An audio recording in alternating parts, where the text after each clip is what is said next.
and it's something where I first found out about it, I would say about 6 months ago, and the program I use is called Medium. It's made by Oculus as well, and it kind of opened my mind as to what is possible when you're designing in VR. I have a background where I come from both traditional media and 3D media. I've drawn my entire life. I learned painting. I use Cinema 4D to sculpt. I use 3D Code to sculpt, Maya, Blender. I tried a lot of different things. Tried ZBrush as well. And they're all great programs, but something was missing for me, and I think it's the idea of translating something that you have pictured in your head, something 3D, and translating that either to a 2D screen. But when you're in VR, it's different because you're literally seeing the space around you. There is no confusion whatsoever. So I would encourage anybody, if you get the chance, to get an Oculus, try out VR for yourself. I'm going to start by showing you the process, just a bit of it, because I want to get to the paint over and everything too. But I'm going to show you the process for that demo I did earlier this year. And this is something where I had done the entire thing from scratch. So we're really starting with nothing and building out a full scene completely. So if this bothers you guys, because it's VR, you're seeing from my perspective, it might be a little bit disorienting, so feel free to look down if you need to. It's also sped up. So here's the medium screen. And like I said, I'm only going to show a short amount of this, but basically I built out a full scene in around 45 minutes. It's sped up not even 2 times, just a little bit more than 1 time. And this is a production that I would use for literally a full scene, a full environment scene that I would submit to a major motion picture as a final design. So in Medium, you have the opportunity to have an infinite desk. Imagine you're working at home and you're like, oh man, I want to see all these different references, I want all these different monitors. You don't have that space. Well, this is no problem because you can literally lay everything out wherever you want it. These are sketches I've made, some reference images. I like to paint with a lot of reference. I like to design by looking at a lot of inspirations. Those are sketches I did previously for this design. And the really important thing is that when I'm sculpting, I sometimes even have more than this. I'll have a 360-degree surrounding wall of images. And it might seem ridiculous, but you'll see when you're in the program, it really is an epic change from how we design as modern-day designers. Now, I'm going to skip a little bit ahead because I want to get on to the rest of the presentation. But in this, I'm basically showing all the different tools, and I start building a scene, and this is only like a minute in or something. This is already something I could go and light and render to make something cool. But I've imported all these different shapes, all these different brushes basically, and think of a brush in Photoshop that's 2D. In Medium, you have 3D brushes. You could import an engine and physically paint with an engine and make a mech in a matter of seconds. I really mean a matter of seconds. My process for this, how I usually construct environments, is to sketch with a wireframe as if you're picturing like a drawing. And this is almost like an underlay that I use to sculpt everything else. So I go about sculpting all the different sides of this mountain. And then I start filling it in with that rock brush. And you can see how fast it is. I mean, this isn't really sped up by that much. I'm pretty fast with the program. I use my entire body to move. But this is just with one brush, you get all these amazing textures. And I think for this demo, I used every brush that's available in Medium. So these are all things that you get when you get the program as well. Now I'm going to skip ahead a little bit more to when I start actually building the architecture out. And you can see that I use different brushes. This is kind of like a spherical tool.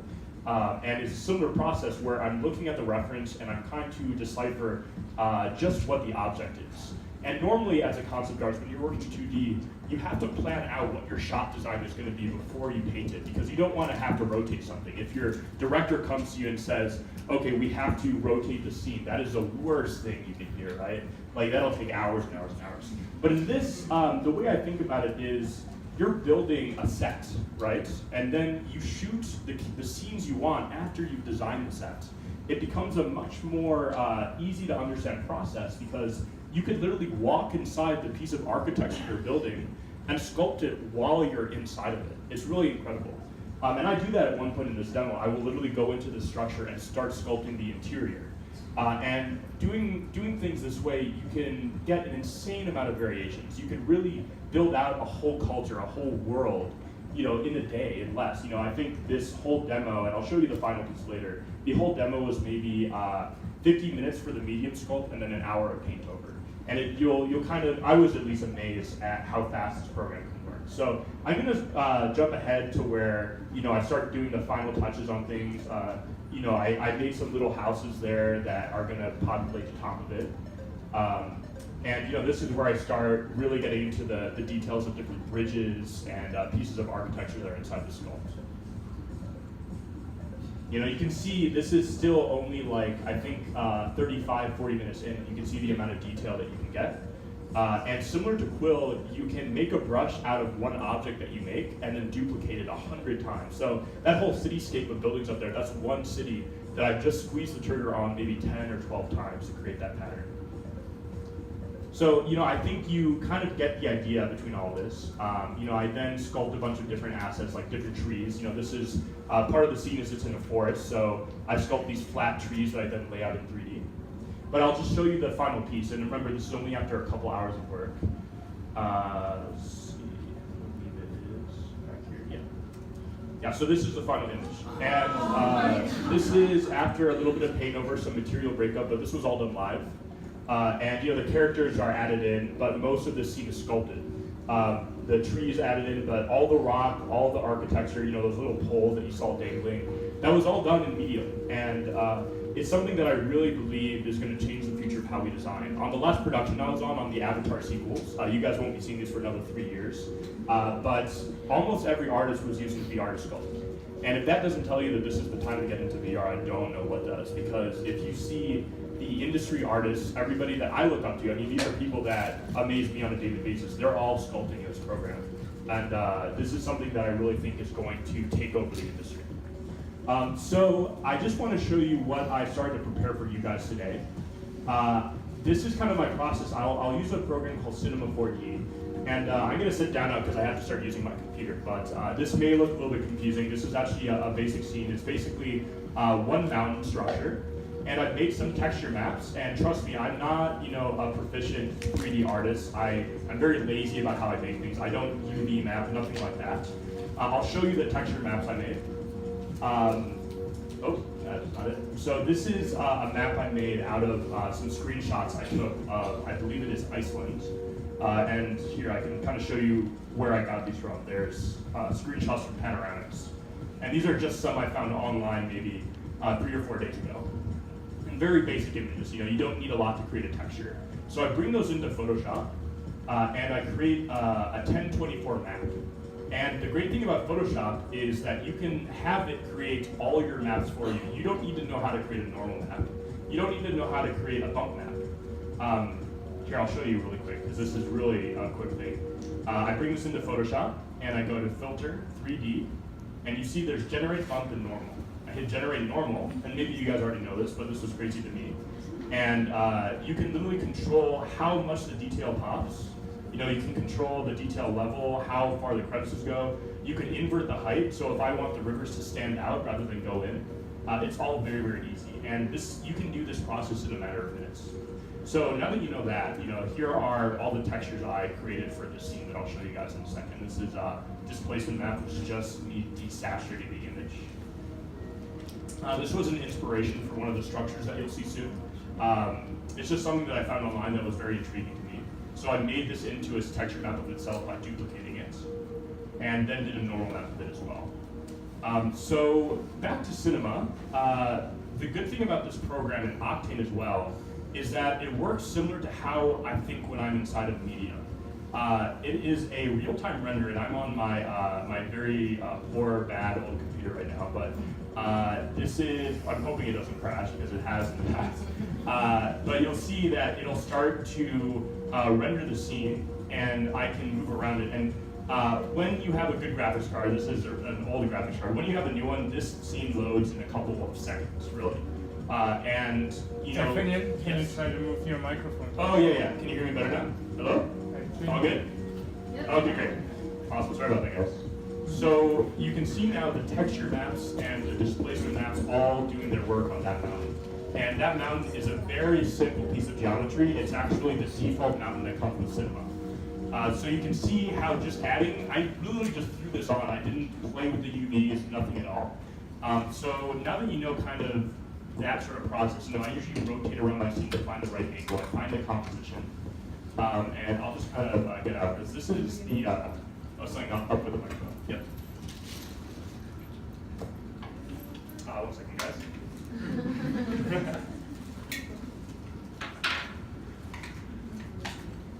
So I'll just keep talking really quick.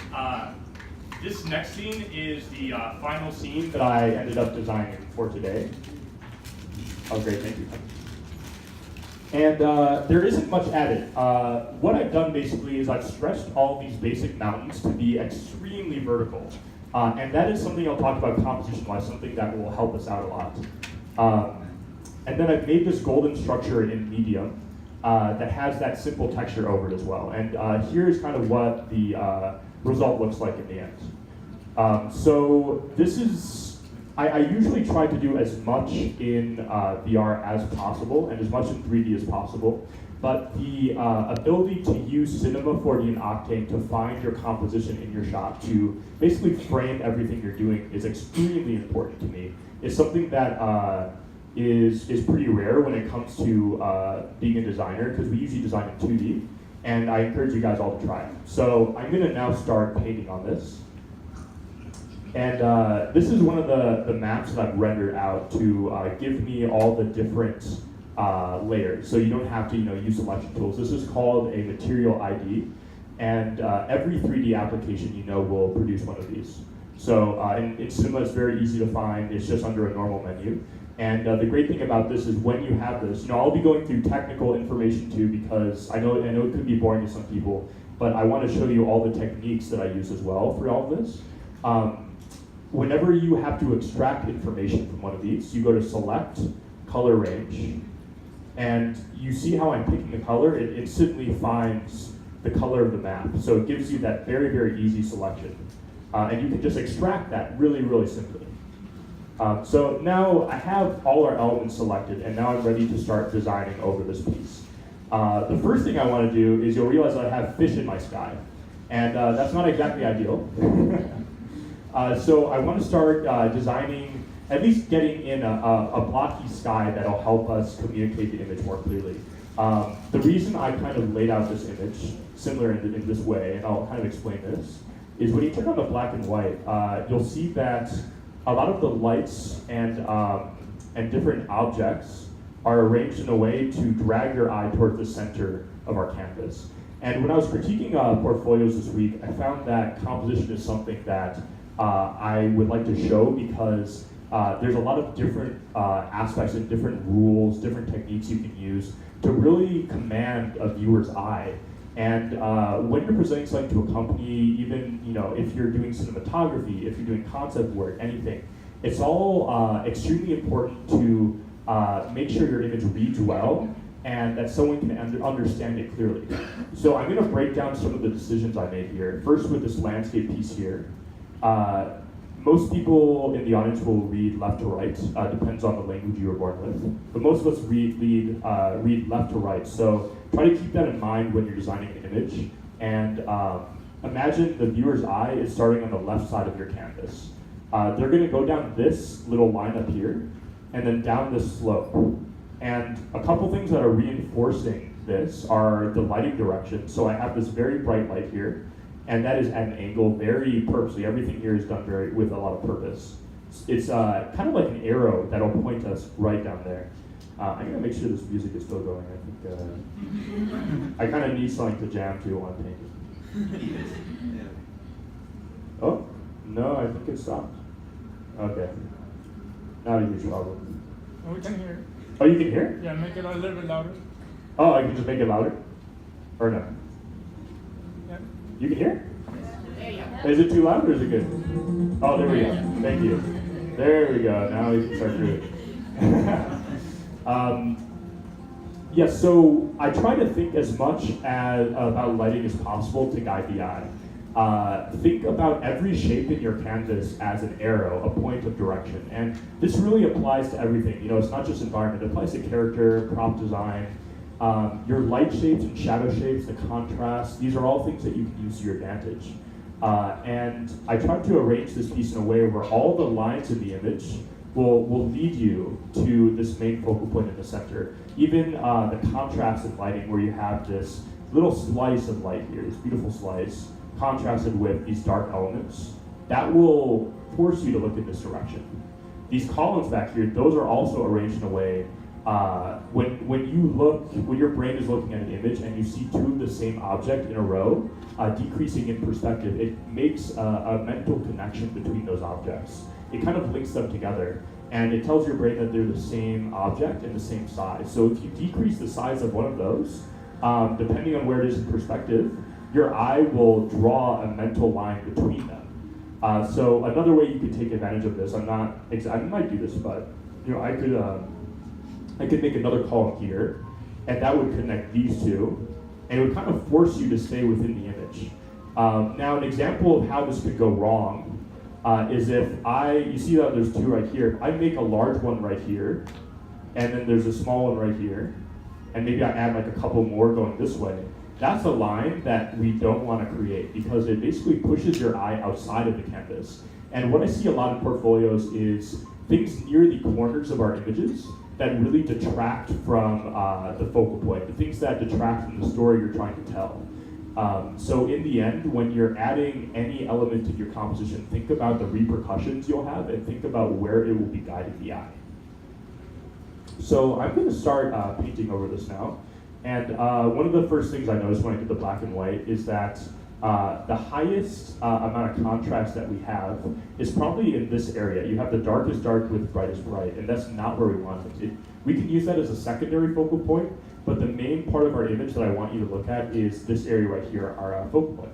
So what I'm going to do is just some basic adjustments on this middle section. I have it all separated out beforehand because it's very boring to watch someone separate out an image. And a lot of the times, how I will do adjustments in the beginning, and I usually do initial just color lighting adjustments before I start painting, is I'll use levels or a color dodge layer. And levels is pretty good in this instance. I'm going to crunch it a little bit. And you see it kind of brings out that gold texture really nicely. I just inverted that layer with Control-I. So now it's all gone. So I can be very, very specific about where I'm painting in all this information. So, I'm now going to paint that in just near the focal point. And I'll be designing on top of this later, but this is kind of like a reference to how we're going to be constructing our image. So you really want to make sure all your values, all your setup is correct before you take your image any farther, especially when it comes to painting over 3D, because it's so tight already, everything is so rendered, that it actually becomes very hard to stay loose with it. And I'm someone who likes to do loose paintings, a lot of different brush work. And what I'm doing now is I'm going to use a lighten layer to take some of that dark value off of our foreground character. It's not going to be a lot, but it's going to be enough to kind of reduce the contrast that guy has. And actually, I'm going to do it on the second guy in the midground as well. See how this looks. Yeah, so you can kind of see it. It's up there. The values are a little bit darker than they are on my computer, but it's all right. So the other thing I like to do a lot, and I've done it with these columns here, but a nice way to control the lighting, especially on a scene where you have a horizontal composition, is to take your focal point and to drop a shadow over it. Now, there's a lot of different ways you can justify doing something like that. I try to think about whenever I'm making an image, you want to have a reason for everything that you do. So if I add a shadow here, there has to be something casting that shadow in my scene. What I could reason with is like maybe there's a mountain in the background, maybe there's a reason for that casting the shadow.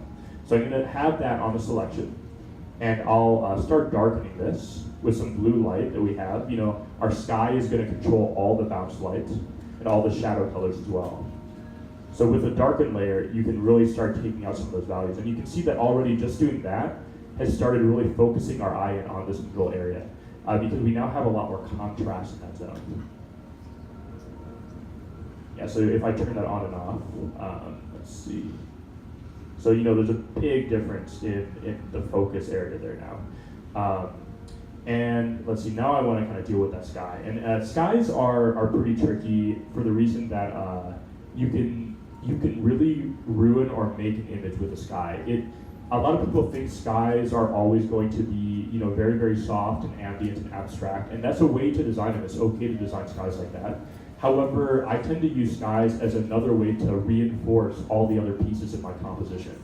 And what I mean by that is by taking out the fish that are just randomly floating there, and just starting to play with the values so that I can make a couple lines, a couple directional points. And these will start, you can start off abstract with this stuff. You can start off just painting very basic. And then after a while, you want to start tightening it in.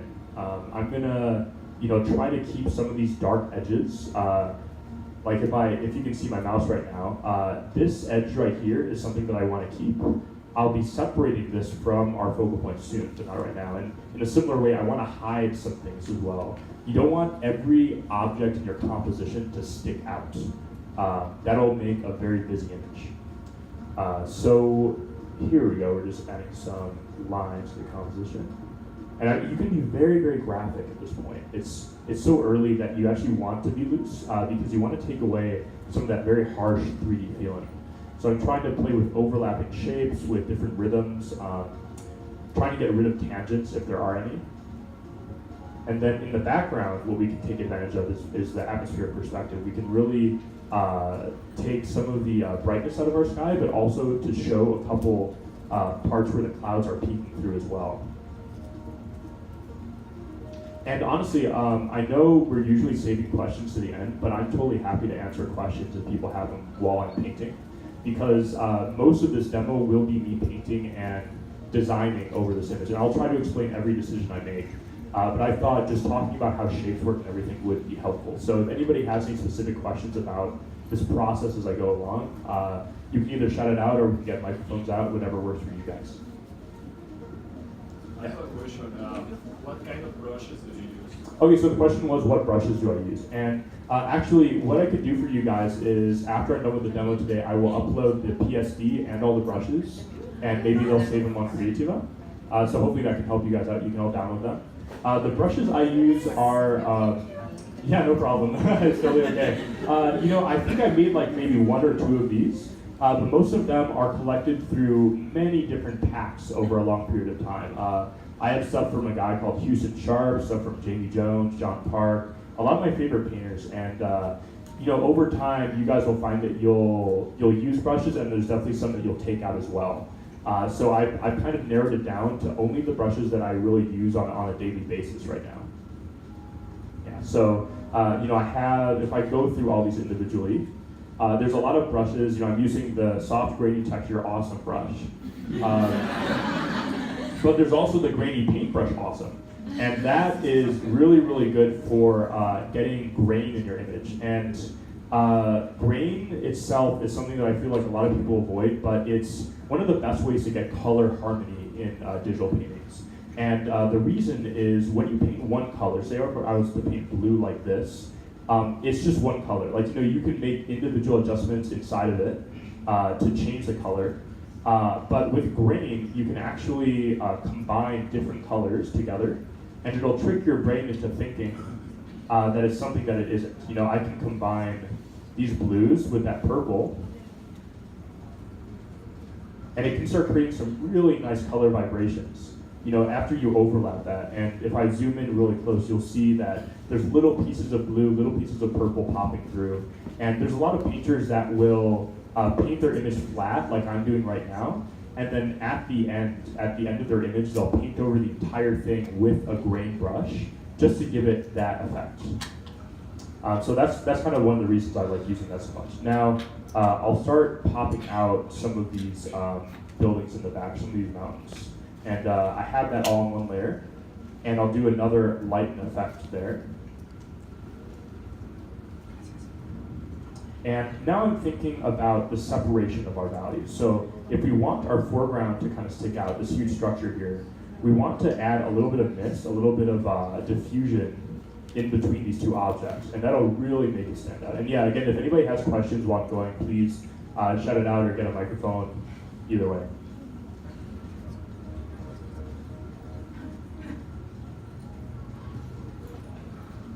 All right, so things that are farther away from us, that will get a lot more of that haze. And a lot of this, a lot of it is illustration, but I'll start talking about the design part of it pretty soon. I just want to make sure to take care of a lot of the value problems and the more illustrative processes before I get into the design part. So one of the reasons that I made these pillars so large is that I'm thinking about proportion of shape. And proportion is something that I'm sure if anybody got a portfolio review with me, you got me talking to you about proportion constantly, so I'm sorry for that. But you want to analyze every shape on your composition as the height of the shape and the width of the shape, and also the mass.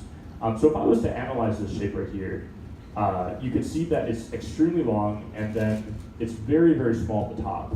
And that ratio of large to small is something that is kind of like appealing to design. It's appealing to a lot of people. The most boring shape you can make is a simple square, right? Because it's one-to-one, we see squares all the time. So any architecture design based around a square will not inherently be as interesting as something that has a stretch proportion. Now this is a technique and a rule that can apply to anything. It can apply to lighting, value, color, and if I were to break down the lighting in the scene, it totally is something I was thinking about, where you have larger shapes of lighting throughout the scene and then smaller detailed shapes of lighting. So that's something that you definitely want to consider when you're composing your shot, is are your proportions of lighting, of texture, of color all looking interesting? But it doesn't stop there, because once you have that proportion figured out, you have to compare it to everything else in your composition. If we have something that is very, very wide here, I wouldn't want to duplicate the same shape in another place in my composition. I want every shape to have a rhythm to it, to have a sort of structure. And I don't want anything to be duplicated one-to-one. So now I'm going to start working on our main structure here. I would like to think of it as a sort of cathedral. And this is exactly where this proportion comes into hand, because right now we have all these tiny, tiny details, but nothing to really catch and hold your eye. And this is one of my favorite parts, because you basically get to take out a lot of these details and make a part for us to focus on. So I'm going to start painting it here, and it's just, it's with a regular brush. I think it doesn't really matter, it's a square, rectangle. I'll start painting in some of these detailed areas. And what this is going to do is when we look at this image from afar, I'll turn on the navigator, you can kind of see like a thumbnail of the image right over here. When we look at the image from afar, this is going to draw your eye to this spot even more, because that contrast between all the detailed shapes and all the larger shapes at the bottom, that's something that will focus your eye. Instead of your eye just being like, whoa, I can't understand all these different lines and textures, it's going to find a nice place to rest and relax and maybe drink a beer or something. So here we go. I'll try to keep some of these curls. I like some of the design aspects of this with the repeating elements. But at the same time, I want to try to organize the lines so that they all are pointing towards the front piece of our structure. Now I'm going to start using something soon. You guys see me painting using just a regular brush, but this isn't how I normally paint. I paint using the mixer brush usually, and I'm not sure if some people do some people in here, do you know what the mixer brush is? Have you heard of it or used it? So a few people, yeah, Goro for sure. yeah. It is it's a favorite tool among a lot of concept artists, and I recommend you guys all try it out. It's something that saves a ginormous amount of time. And it's something that gives a very unique look to your image if you want it. It is something that you can use to simulate the effects of traditional media, but also to be more efficient. So it has a lot of different uses. I will do like a quick demo on how I use it pretty soon. But the one thing that I have to say is that I won't be able to cover all of its functions because it's a little bit crazy. So here I'll zoom out, and you can already see from afar you're looking at this area more. Now, there's a lot of things that I want to change about this. I think that the gesture of the shapes I made is a little bit boring. So I want to kind of I'm gonna make some strokes from far away to try to get a more interesting look from it. And I'll often paint from this far away actually, because when you're painting from this far, you're dealing with the read of your image. And it's not something where, like, if I were to zoom up and only paint at this level, you're kind of oblivious as to how the shapes you're designing relate to the rest of your canvas. It's kind of like you're focused on like a pea on your plate with all this like meat and vegetables and other things on it, but you're only looking at the pea, you don't really notice anything else. So in this case, we want to take in the whole image and design from the largest shapes to the smaller shapes. And this is the perfect case where I can start using the mixer brush. So that brush is located usually under your brush panel. Now you have to hold down your click, and you'll find that towards the bottom under mixer brush.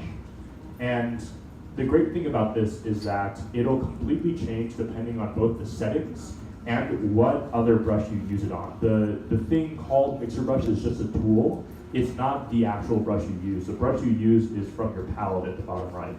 So if I were to start using this, you take a sample holding Option. So as soon as I hold Option, this little sign comes up, and I click somewhere. And now you'll notice that when I click, this little thumbnail on the top left changes to a different sort of thumbnail.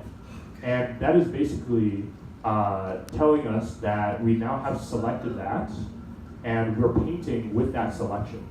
So using this, you can create everything: forests, trees, architecture. I can paint with this ground texture.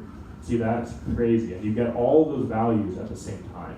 Now, this is just one of the ways. The setting I have right now, I mean, these are a huge amount of settings, right? Dry, heavy load. And what that means is that the load is the color that you're sampling.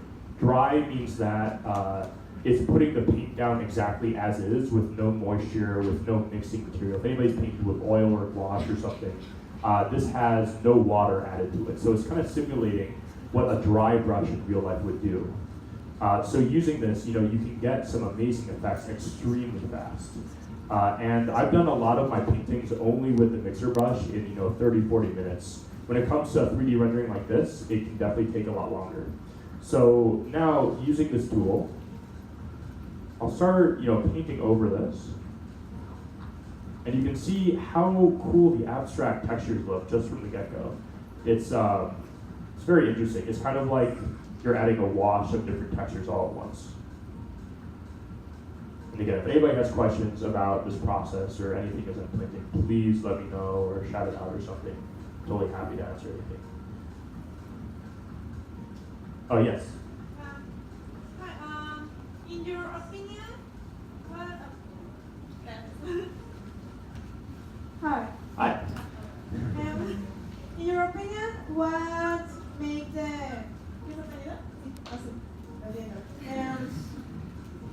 what made that the compositions look more believable? Believable. Okay, so there's a couple different ways to do that. The way I like to think about it is anybody who wants to understand composition better, I would recommend you study film and the type of shots that they use in film.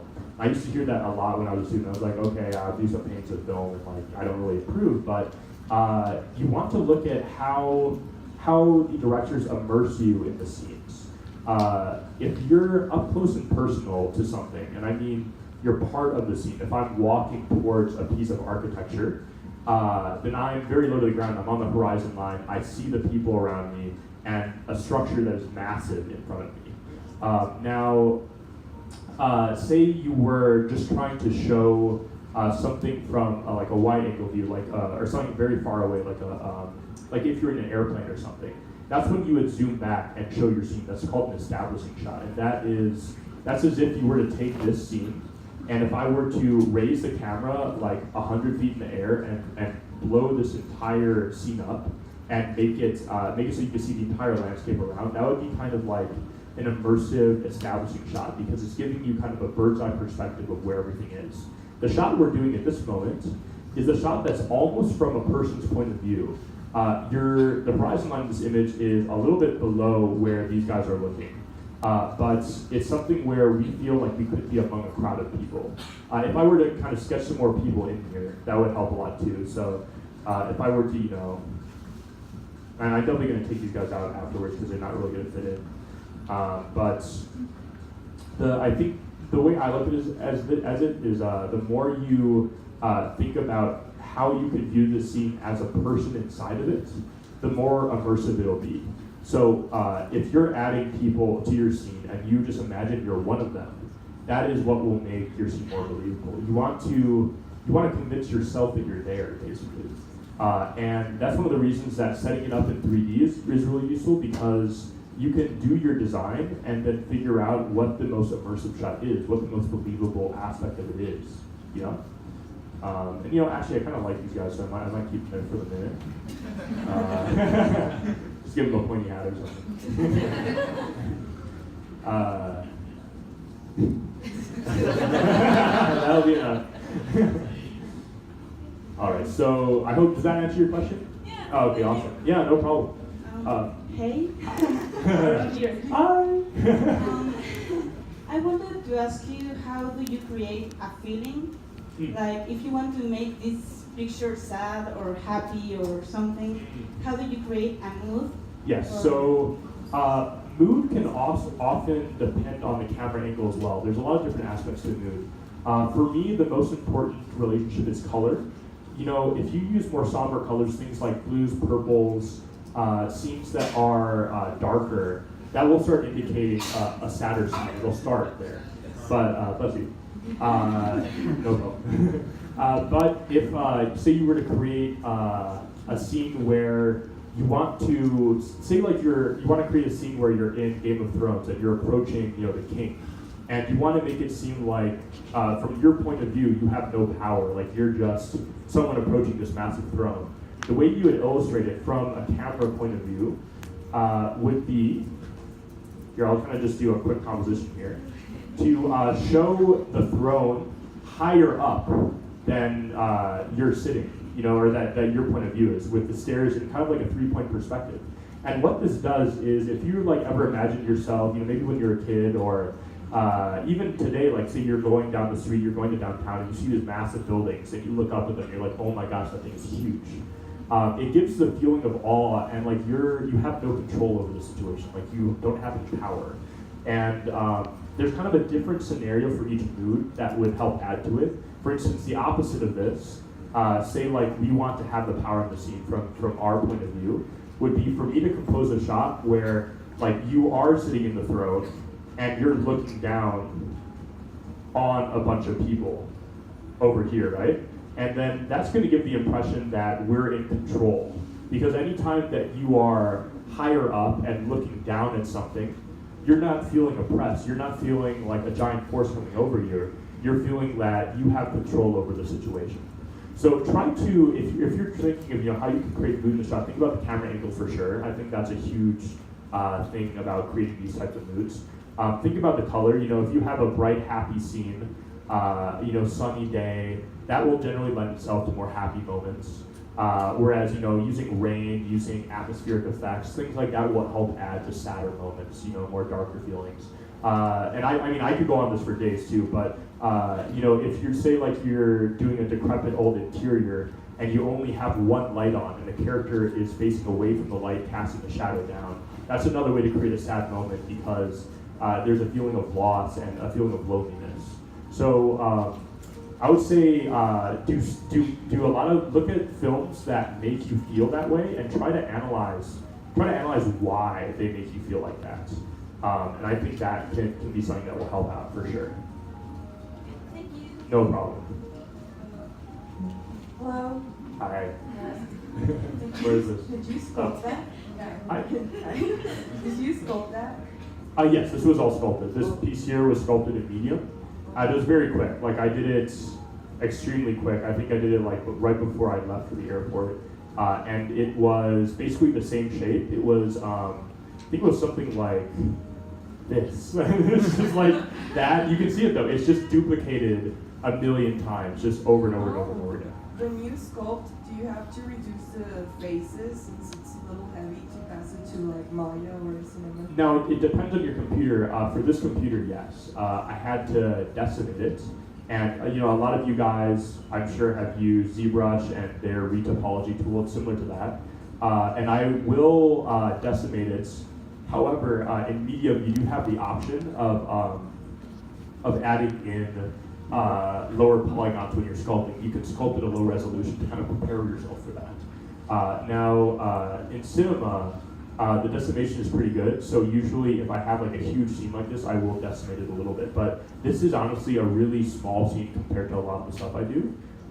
There are scenes where you, like, if I'm looking at this landscape, all the work in this, all the mountains, those are all just textures, you know, you can really have something low polygons and just use a texture map to really get a lot out of it.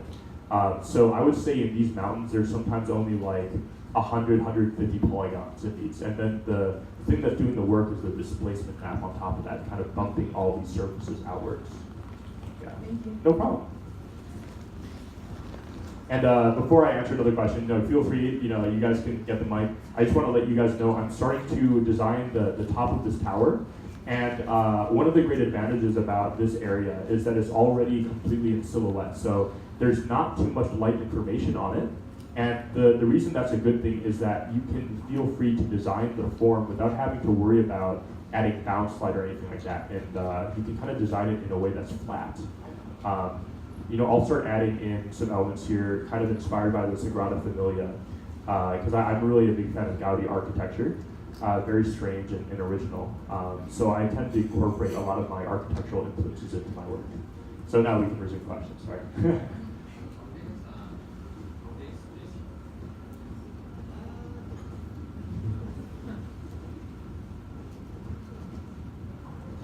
Testing. Yep. A simple but curious question for me actually. I'm curious a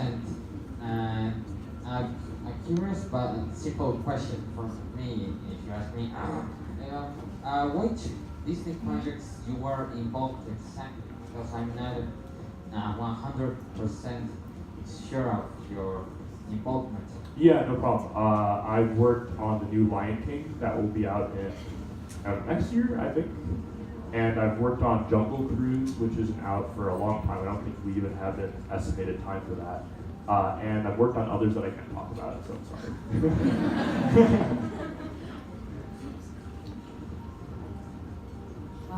Vinny? Hi. So I wanted to ask, because you're very interested in sculpting in cinema, have you ever tried like sculpting with clay and like taking a photo of that and like doing the same thing you're doing with like? Yes, I have. Do you mean clay in real life? Yeah. Yes, I do have prior experience sculpting in clay. I've done maquettes, I've done écorchés, anatomy sculptures, and I did enjoy sculpting in clay a lot. The thing for me, I mean, it's very visceral, moving clay with your hands. I enjoyed it a lot, but the fact of how fast I can get results done with medium or ZBrush, that's kind of what pushed me out of that medium. But I did enjoy sculpting in clay a lot, definitely. And a great technique to use if you guys want to, this is just one of many that you can do, but you can take a photo of like a clay model you're doing, or even like Legos. Like one of my classes in college, we made Lego models and took photos and then designed on top of them. And that is a really nice way to transition yourself into designing, because you start with something that's very easy to understand for yourself, like a Lego spaceship. And it's a really good base to kind of start working your brain on. You start to design the forms. And yeah, so I have done that process where you do clay to a design afterwards. No problem. And one of the things I just want to mention that I'm adding right now is I'm doing another composition technique where we have radial circles around our focal points. And how circles work in compositions, this is something that I use all the time, is whenever you see a circle or even a square in a composition, like a full square where you have two sides or a framing device, you want to look through it. As a viewer, it's almost like a window, like as if you're walking down the street and there's some huge window in front of you. You can't just like look away from it, you have to look inside of it. And you can use these elements in many different ways. Think of it as like a primitive shape that you can always introduce to focus someone even more. So if I was to create circles in this composition around this doorway, that's something that will focus our viewer on that doorway no matter what. It's kind of like an inescapable graph that you can create. So what I'm doing is, if I were to turn this layer on and off, you can see that I'm starting to edge in more circles into the composition design, just to kind of focus your eye on that center area there. Hello. Hi. Have you ever had to make like an entire composition without the help of 3D modeling or sculpting? Sorry, can you say that one more time? It was a little bit hard to hear. Oh. That have you ever had to like create an entire composition without the help of 3D modeling? And, Oh yeah. So I wasn't always a 3D modeler. It's funny. I've had kind of a weird path. I started as a graphic designer when I was younger, and I was just using Photoshop. I just was drawing, and I did learn 3D before I learned to paint. However, when I got to art school, and this was it was like early 2013. All my classmates were all painting, and they were amazing at it. And all my teachers told me not to use 3D. So I kind of they said it was like a cheat, basically. And here's the thing, I know it's ridiculous to hear that now, but now they would never say that. And it's funny because it wasn't that long ago. But the thing is that I'm glad I took a break from 3D to learn the fundamentals.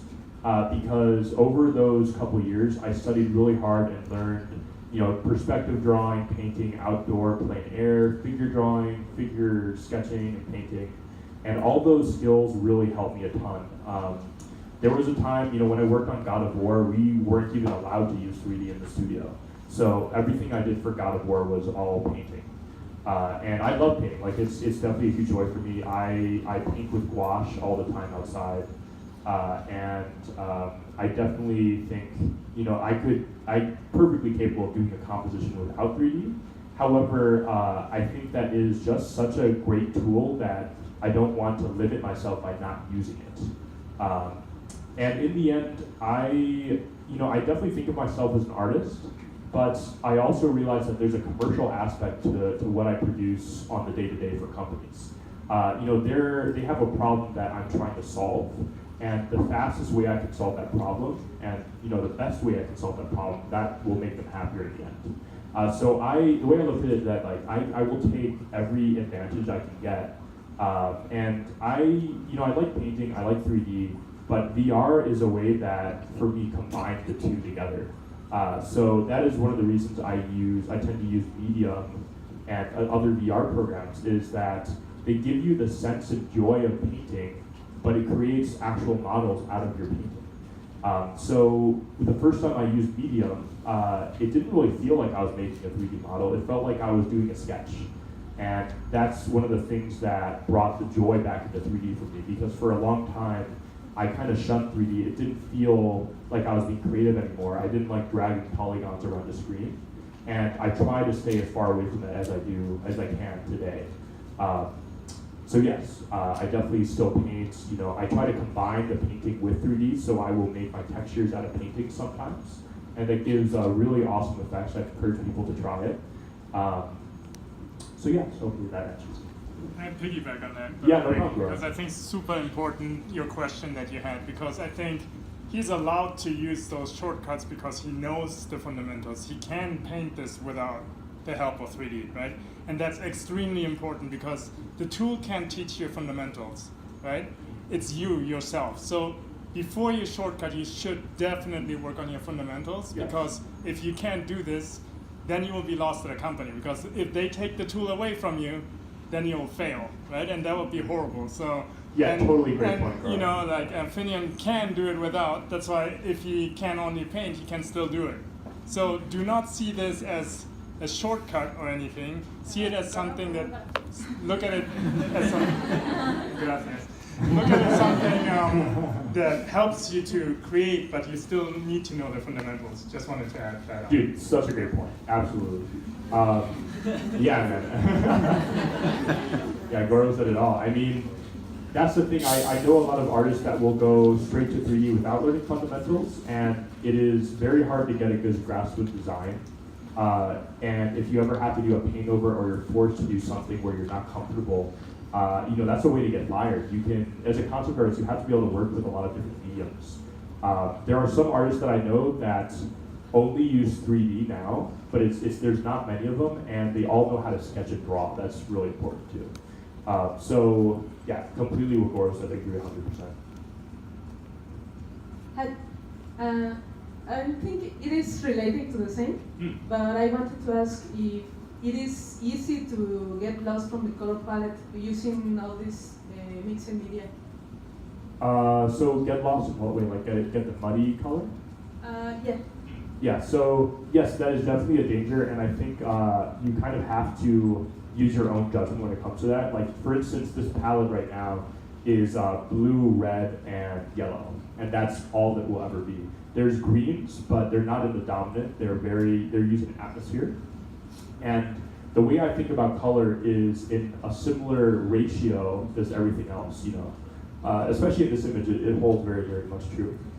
I'll do just a quick explanation. Remember when I said the big shapes versus the small shapes earlier? If you look at this as a whole and you decipher the color, we have like 60% blue, you know, I consider all the shadow area blue. We have maybe like 30% red, and then only 10% of our image is yellow. And what that does is it makes you focus on the yellow because it's such a rare piece of your image. And the more you can constrict it and push these, you know, proportions, the more you'll have control over your image in the end. And I'll make sure not to, you know, throw a huge amount of green in here. As, you know, I can't even try because I don't really have much green. It's just right over there.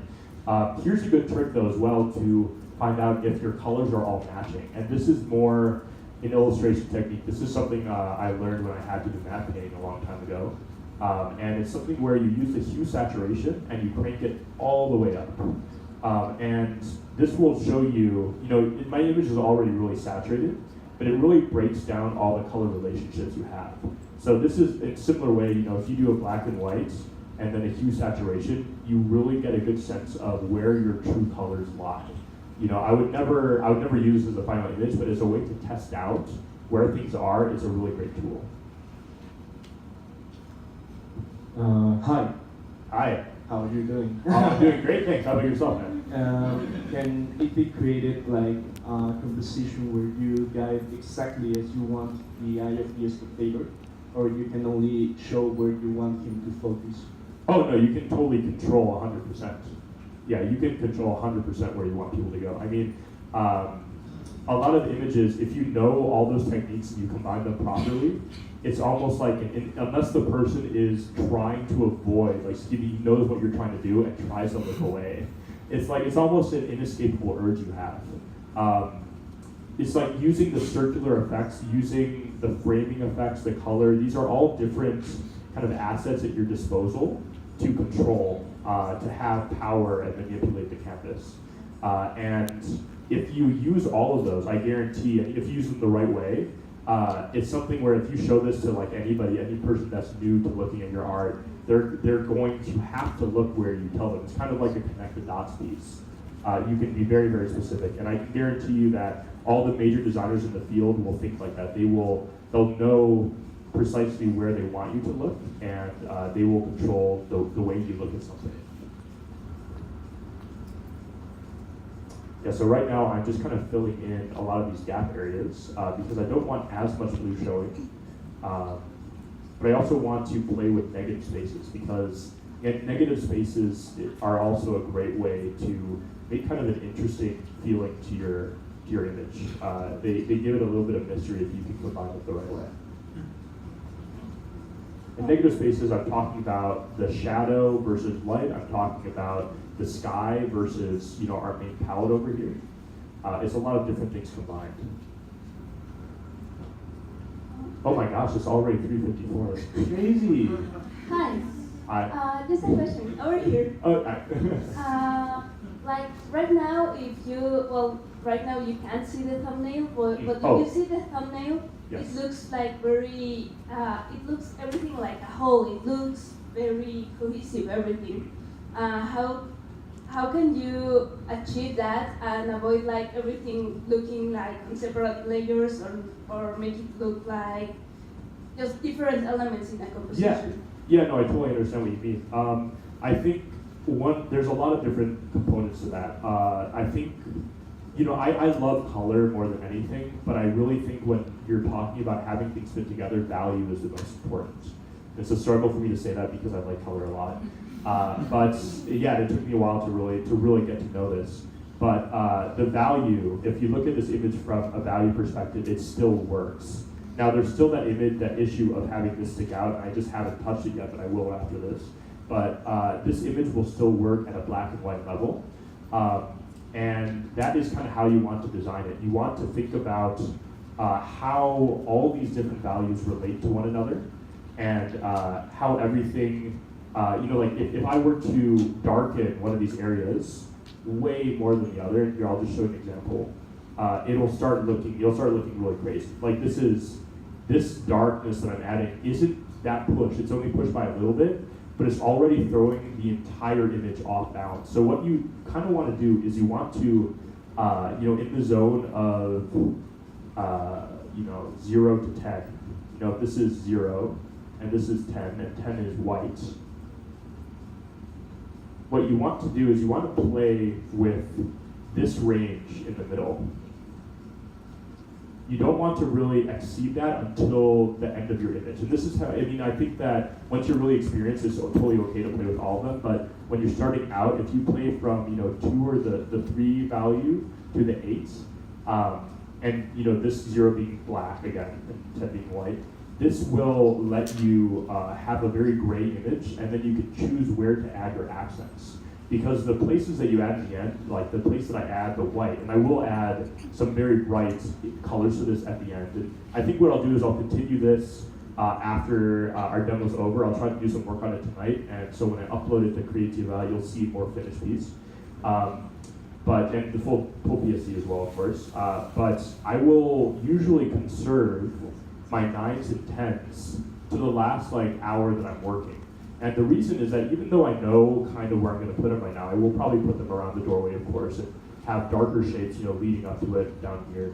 Coming from a student background, like when I was a student, I wasn't exactly sure of where to put them. And the good thing about that is that if you follow this rule, then you won't have to backtrack at a later point. You'll be able to choose where you want those final beautiful values to be. So I hope that kind of answers the question. I did a lot of value studies. Like before I ever, I've always been playing with color, but there was a year in my life where I did, maybe 50, 60 value studies a week. And doing that teaches you all this, and it really, really helps. And when I say studies, I mean drawing outside from nature, doing marker studies, compositional studies. All those really, really help with learning stuff like this.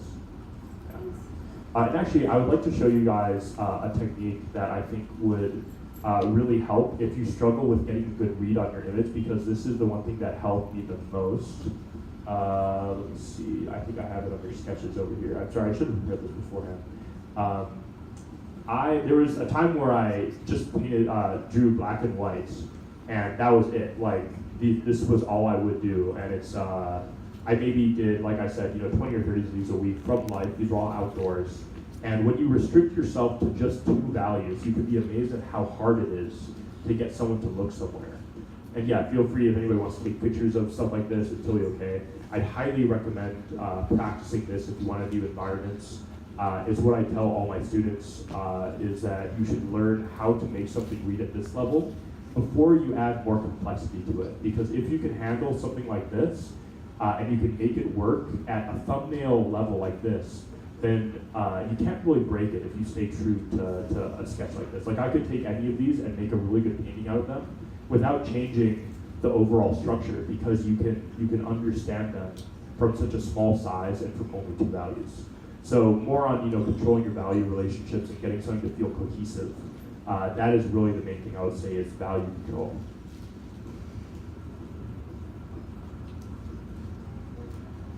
Yeah, so I think what I will do is, because we're running out of time, I'll do a lot of adjustments I would do at the end stage right now, and then I'll just continue to work on it later. So one of the things I like to do to get my strongest values, and I'm talking about the whites, is to make a color dodge layer. And I think a lot of you probably have used color dodge in the past, but the thing that creates the game for me, and you guys will think I'm crazy, is you want to create a full black color dodge layer. It's like, why full black? That's so weird. But check this out. If I have a normal one, and here, let me see if I can do just a basic, orange effect. You'll see that's just normal color dodge. Now watch this. You see all the different tones you get in there. it might be a little bit subtle to see, but it's a much more realistic value change that's happening. And you get a lot more transition colors. And that is something that's really, really important if you're just dealing with a color layer. I mean, I know that's very specific, but really it helps if that's something that you're trying to achieve, is like a realistic lighting. So I'll go in here and turn that on. And I'll go to a low opacity.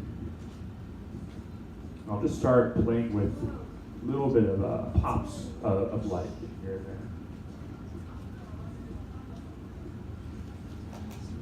Yeah, and you'll see if I turn that on and off, it kind of focuses you in that area. I'll probably take a little bit away. And then because I want this to be a gold material, I'm going to start having to add what would realistically happen to gold. And it wouldn't just all light up like this. If I'm talking about like a gold tile, you'll have a lot of different specks that are, you know, smaller and darker. And this is like kind of a perfect situation for a mixer brush as well. Let's see. You know, we can kind of simulate that noise with a couple different texture brushes.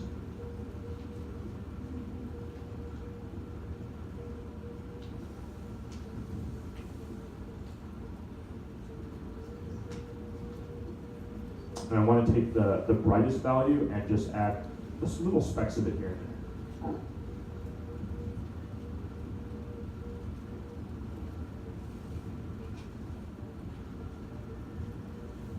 Almost like if you imagine like little tiles glinting in the sun.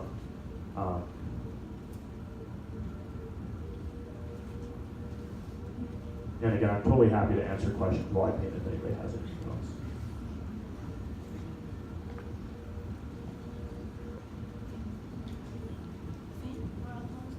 Almost out of time. Ooh. Oh, last question. Yeah.